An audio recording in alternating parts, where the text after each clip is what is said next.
Hello friends, இன்னைக்கு இந்த வீடியோவில் ஒரு முக்கியமான ஜோதிட தாள்களையும் ஒரு அதிரடியான ஆன்மீக பரிகாரத்தையும் பார்க்க போகிறோம். பார்க்குறதுக்கு முன்னாடி எதை பற்றியது பார்க்க போகிறோம் அப்படிங்கிறத இன்ட்ரோவில் ஷேர் பண்ணுறேன். எதை பற்றியது பார்க்க போகிறோம் அப்படிங்கிறத இன்ட்ரோவில் தெரிஞ்சுக்குங்க. தற்போது 2026 ஜூலை மாதமானது நடந்துட்டுருக்கு. இந்த ஜூலை மாதத்தில் 20ஆம் தேதிக்கு பிறகு சுழற்றி அடிக்கிற மாதிரி சூரியன் வலுவான ஒரு இடத்துல உட்கார போகிறாரு. அதனால் ஒவ்வொரு ராசிக்காரங்களுக்கும் இனிமே தான் பயங்கரமான சுபமான நாட்களானது ஆரம்பமாகும். அதில் மிதுனம் ராசியை சேர்ந்தவர்களுக்கு என்ன மாதிரி ஆரம்பமாகும் அப்படிங்கிற முக்கியமான ஜோதிட தாள்களை தான் இப்போ இந்த வீடியோவில் பார்க்க போகிறோம். ஸோ மிதுனமில் பிறந்த ராசிக்காரங்க இந்த ஒரு வீடியோவை ஸ்கிப் பண்ணாமல் பாருங்கள். உங்கள் ராசியை சேர்ந்தவர்களுக்கு என்ன மாதிரியான பலன்கள் கிடைக்கும் அப்படிங்கிறத தெரிஞ்சுக்குங்க. சூரியனை பொறுத்த வரைக்கும் சூரியன் பற்றி கண்டிப்பாக தெரிஞ்சிக்க வேண்டியது ரொம்ப ரொம்ப முக்கியம். சூரியன் பார்த்தீங்கன்னு வச்சுக்கோங்களேன், நவக்கிரகங்களில் முதன்மையான கிரகம். அட் த சேம் டைம் பார்த்தீங்கன்னு வச்சுக்கோங்களேன், நவக்கிரகங்களுடைய ராஜாவாகவும் கருதப்படுறாரு. அப்பேற்பட்ட சூரிய பகவான் சுழன்று அடிக்கும் போது ஒவ்வொருவருக்குமே தலையெழுத்து மாறும். கரெக்டாக ஜூலையுடைய 17ஆம் தேதி கடக ராசிக்கு பார்த்தீங்கன்னு வச்சுக்கோங்களேன் வருவார். மிதுன ராசியில் இருக்கக்கூடிய சூரியன் கடக ராசிக்கு வருவார். அன்றிலிருந்து தான் பார்த்தீங்கன்னு வச்சுக்கோங்களேன் ஆடி மாதமானது ஆரம்பமாகுது.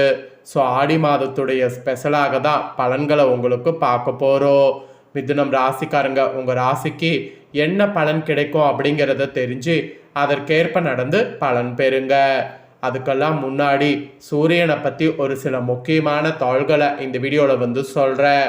முதல்ல சூரியன் பற்றி சில முக்கியமான தாள்களை இந்த வீடியோவில் தெரிஞ்சுக்குங்க. அதுக்கப்புறமேட்டு உங்களுக்கு என்ன பலன்கள் கிடைக்கும் அப்படிங்கிறத நட்சத்திரத்துக்கு ஏற்ப பார்க்கலாம். நவக்கிரகங்களில் சூரியனுடைய பரிகாரமும் சூரியனை பற்றி தெரிஞ்சுக்க வேண்டியதும் ரொம்ப ரொம்ப முக்கியம். வாங்க அதை பற்றி இந்த வீடியோவில் பார்க்கலாம். நம்மளுடைய வாழ்க்கையில் நிகழக்கூடிய ஒவ்வொரு செயலுக்கும் நம்ம ஆளுமை செய்யக்கூடிய நவக்கிரகம் தான் முக்கிய காரணமாகும். ஜோதிடத்தில் கலையான கால கண்ணாடியில் நாம் வாழ்க்கை முறையை பற்றி அறிந்து கொள்வது செழுமையாக வாழ்வதற்கு நவக்கிரகங்கள் உதவுகிறது. நம்மளுடைய ஜனன ஜாதகத்தில் எந்த கிரகங்கள் எங்கு இருக்குது, அதன் காரத்துவங்கள் என்னென்ன, அவற்றோட நற்பலன் என்னென்ன போன்றவற்றை தெள்ள தெளிவாக அறிந்து கொள்வது அவசியம். ஜோதிட கலையின் முக்கிய பங்கே பரிகாரம் கூறுவது தான். ஒருவருடைய கிரக அமைப்புகளை ஆராய்ந்து நடக்க போகக்கூடிய சுப பலன்களையும் நெருங்கி கொண்டிருக்கக்கூடிய அசுப பலன்களையும் எடுத்து கூறி அவற்றிற்கு உரிய பரிகாரங்களை எடுத்துரைப்பு தான் ஜோதிட கலைக்கு இருக்கக்கூடிய ஒரு சிறப்பு. ஜாதக ரீதியாக நற்பலன்கள் நடைபெற்றால் கவலைப்பட வேண்டியதில்லை. அதுவே பிரச்சனை மேல் பிரச்சனைகளை சோதனைகளையும் சந்திக்க நேர்ந்தால் நல்ல ஜோதிடராக பார்த்து நம்மளுடைய ஜாதக பலனை அறிந்து கொள்வது மிக அவசியம். பரிகாரம் என்ற சொல்லுக்கு கேடு நீக்கக்கூடிய வழி பிராச்சித்தம் என பெயர்களும் உண்டு. கிரகதோஷ சாந்தி, கிரகதோஷ நிவர்த்தி இந்த மாதிரிலாம் கூட கூறுவாங்க. தேவையற்ற மனபயத்தை உருவாக்கி கொள்ளாமல் தன்னம்பிக்கையோடு செயல்படக்கூடிய எளிய பரிகார முறைகளை கையாள்வதன் மூலம் போலிகளை கண்டு ஏமாற்ற அடைய வேண்டியது இல்லை. பரிகார கூறுபவர்களை வெறும் வழிகாட்டியாக எடுத்துக்கொண்டு அவரவருக்குரிய பரிகாரங்களை அவரவர்களே செய்வது தான் நல்லது. பரிகாரத்தின் முக்கிய விஷயமே நம்பிக்கை தான். தன்னம்பிக்கையோடு பக்தியோடு செய்யக்கூடிய பரிகாரங்கள் மட்டுமே பலன் உண்டாகும். பசித்தவன் சாப்பிட்டால்தான் வயிறு நிறையும். துன்பப்படுபவன் பரிகாரம் செய்தாதான் பலன் கிட்டும். சரி, இப்போ நவக்கிரகங்களில் மெயின் கிரகமாக இருக்கக்கூடிய சூரியனை பற்றியும் அவற்றுக்கான எளிய பரிகாரங்கள் பற்றியும் பார்க்கலாம். ஏன்னா சூரியன் தான் இருக்கிறதுல மெயின் கிரகமாக பார்க்கப்படுது. சூரியன் தான் பார்த்தீங்கன்னு வச்சுக்கோங்களேன் ராஜாவாகவும், சூரியன் தான் நவக்கிரகங்களில் முக்கியமான ஒரு கிரகமாகவும் பார்க்கப்படுது. நிறைய பேருக்கு அது தெரியாமல் இருக்கிறதுனால தான் சூரியனை சாதாரணமாக நினைத்து இருக்கிறோம். ஆனால் சூரியன் பார்த்தீங்கன்னு வச்சுக்கோங்களேன் சாதாரணவர் கிடையாது. இந்த உலகிற்கே ஒளின தருபவர் சூரியன். அவரின்றி இங்கு ஓரணவும் அசையாது. உலகில் உள்ள ஜீவராசிகள் அனைத்தும் சுபிட்சமாக வாழ்வதற்கு முக்கிய காரணமாக விளங்குபவர் சூரியன். சூரிய ஒளி இல்லாவிட்டால் இருள் மட்டுமே நிறைந்திருக்கும். இந்த பூமியில் ஒரு புல்வெளி கூட பார்த்தீங்கன்னு வச்சுக்கோங்களேன் இருக்காது. புல் பூண்டு கூட முளைக்காது.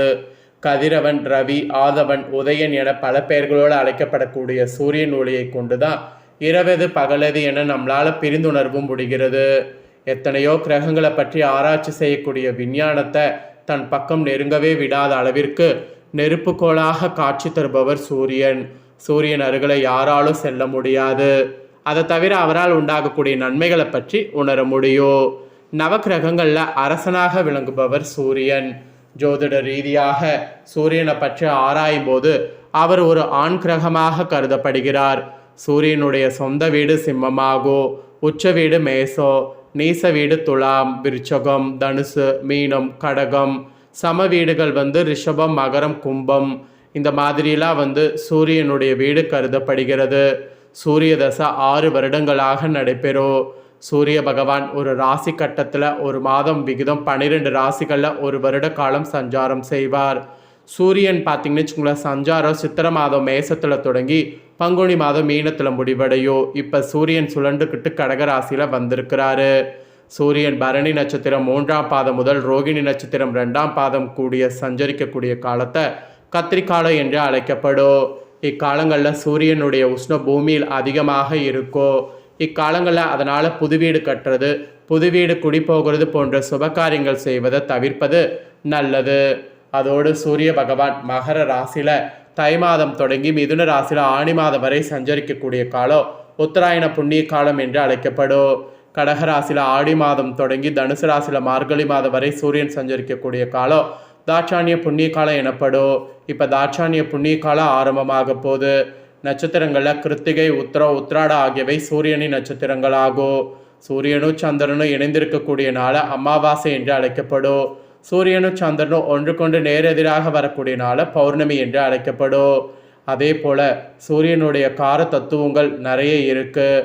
தந்தையர், ஆத்மா, பல், வலது கண், வைத்தியம், ஒற்றை தலைவலி, தலை சம்பந்தமான நோய்கள், ஜீரம், பைத்திய சாரீரம், கெட்ட சத்திர கவசம், சௌகரியம், பிரதாப்தம், திகிரியம், அரசாங்க உத்தியோகம், சிவ வழிபாடு, யோக வழிமுறைகளில் நாட்டோ, பஞ்சலோகோ, மாணிக்க ரசவதம், யானை, அப்புறம் கோதுமை, பல், வெளியூர் பயணம், மிளகு, பகற்காலோ, வெளிச்சம் ஆகிய அனைத்திற்கும் சூரியனே காரணமாவார்.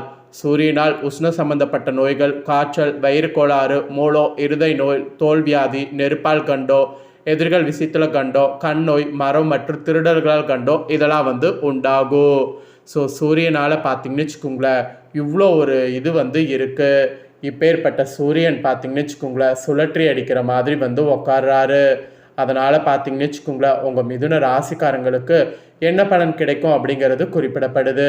ஸோ மிதுன ராசிக்காரங்களுக்கு ஃபஸ்ட்டு கிரகநிலைகள் எப்படி அமைஞ்சிருக்குங்கிறத சொல்லிடுறேன், அதை முதல்ல தெரிஞ்சுக்குங்க. ஸோ கிரகநிலைகளை ஆராய்ந்து பார்க்கும் பொழுது ராசியில் பார்த்திங்கன்னு வச்சுக்கோங்களேன், சூரியன், புதன், தனவாக்கு குடும்பஸ்தானத்தில் குரு, சுக்கரன், தைரிய வீரியஸ்தானத்தில் கேது, கலஸ்தரஸ்தானத்தில் சந்திரன், பாக்கியஸ்தானத்தில் ராகு, தொழில் ஸ்தானத்தில் சனி, அயனசைன போகஸ்தானத்தில் செவ்வாய். இந்த மாதிரி கிரகநிலைகள் உங்களுக்கு அமைகிறது. இதனோட அடிப்படையில் தான் உங்களுக்கு பலன்களே குறிப்பிடப்பட்டிருக்கு. வாங்க என்ன பலன்கள்ங்கிறத பார்க்கலாம். ஃபஸ்ட்டு மிதுன ராசி மிருகசீரிடம் 3-4 பாதம். இதில் பிறந்தவங்களுக்கு சூரியனால் நீண்ட தூரத்திலிருந்து வரக்கூடிய தொல்கள் நன்மையாக இருக்கும். கூர்மையான மதிநுட்பத்தால் எந்த பிரச்சனையும் எளிதாக தீர்த்து விடுவீங்க. பூர்வீக சொத்துக்களில் இருந்த தகராறுகள் நல்ல முடிவுக்கு வருங்க. நெக்ஸ்ட்டு திருவாதிரையில் பிறந்த மிதுன ராசி. உங்களுக்கு சூரியனால் தொழில் வியாபாரம் திருப்திகரமாக நடக்கும். பார்ட்னர்களோட ஒத்துழைப்பு இருந்து வியாபாரத்தை விரிவாக்க செய்ய முற்படுவீங்க. கடிதம் மூலம் வரக்கூடிய தாள்கள் நல்ல தாள்களாக இருக்கும். வரவேண்டிய பணம் சேரும். கஷ்டங்கள்லாம் உங்களுக்கு குறையுங்க. நெக்ஸ்ட்டு புனர்பூசம் 1, 2, 3 பாதங்களில் பிறந்தவங்களுக்கு சொல்லப்பட்டிருக்கு. சூரியனால் உத்தியோகத்தில் இருப்பவர்களுக்கு வீண் அலைச்சல் ஏற்பட்டாலும் எடுத்த வேலையை எப்பேற்பட்டாவது செய்து விடுவீங்க. புதிய வேலைக்கு முயற்சி செய்பவர்களுக்கு சாதகமான பலன் தரும். மாணவர்களுக்கு கல்வியில் வெற்றி பெற எடுக்கக்கூடிய முயற்சி சாதகமான பலனை தரும். ஸோ இதெல்லாம் அதாக உங்கள் நட்சத்திரத்துக்கு ஏற்ப சூரியனால் கிடைக்கக்கூடிய பலன். பரிகாரமாக ராமாயணத்தில் சுந்தரகாண்ட பாராயணம் செய்வது மனக்குழப்பத்தை போக்கும், காரிய வெற்றி உண்டாக்கும். அதனால் இந்த ஒரு பரிகாரத்தை மறக்காமல் செய்து பயன்பெறுங்க. ஸோ மிதுன ராசிக்காரங்க, இந்த ஒரு வீடியோவை ஸ்கிப் பண்ணாமல் பார்த்துருந்தீங்கன்னா உங்களுக்கு நிறைய முக்கியமான தகவல்களை நீங்கள் இதில் தெரிஞ்சிருக்க முடியும். தெரிஞ்சது கண்டிப்பாக உங்களுக்கு ரொம்ப யூஸ்ஃபுல்லாக இருக்குன்னு சொல்லி நான் நம்புகிறேன்.